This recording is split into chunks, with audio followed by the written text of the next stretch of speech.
اور جب ان سے کہا جاتا ہے کہ زمین میں فساد نہ ڈالو تو کہتے ہیں کہ ہم تو اصلاح کرنے والے ہیں، دیکھو یہ بلا شبہ مفسد ہیں لیکن خبر نہیں رکھتے۔ اور جب ان سے کہا جاتا ہے کہ جس طرح اور لوگ ایمان لے آئے تم بھی ایمان لے آؤ تو کہتے ہیں بھلا جس طرح بے وقوف ایمان لے آئے ہیں اسی طرح ہم بھی ایمان لے آئے۔ سن لو کہ یہی بے وقوف ہیں لیکن نہیں جانتے۔ اور یہ لوگ جب مومنوں سے ملتے ہیں تو کہتے ہیں کہ ہم ایمان لے آئے ہیں، اور جب اپنے شیطانوں میں جاتے ہیں تو ان سے کہتے ہیں کہ ہم تمہارے ساتھ ہیں، اور مسلمانوں سے تو ہم ہنسی کیا کرتے ہیں۔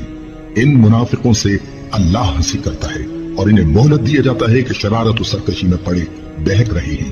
یہ وہ لوگ ہیں جنہوں نے ہدایت چھوڑ کر گمراہی خریدی تو نہ تو ان کی تجارت ہی نے کچھ نفع دیا اور نہ یہ ہدایت یاب ہی ہوئے۔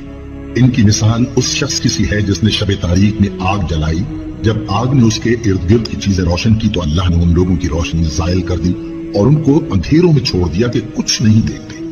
یہ بہرے ہیں، گونگے ہیں، اندھے ہیں کہ کسی طرح سیدھے رستے کی طرف لوٹ ہی نہیں سکتے۔ یا ان کی مثال میں کسی ہے کہ آسمان سے برس رہا ہو اور اس میں اندھیرے پر اندھیرا چھا رہا ہو اور بادل گرج رہا ہو اور بجلی کونک رہی ہو تو یہ کڑک سے ڈر کر موت کے خوف سے کانوں میں انگلیاں دے لے۔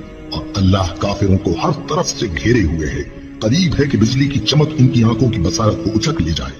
جب بجلی چمکتی اور ان پر روشنی ڈالتی ہے تو اس میں چل پڑتے ہیں، اور جب اندھیرا ہو جاتا ہے تو کھڑے کے کھڑے رہ جاتی ہیں۔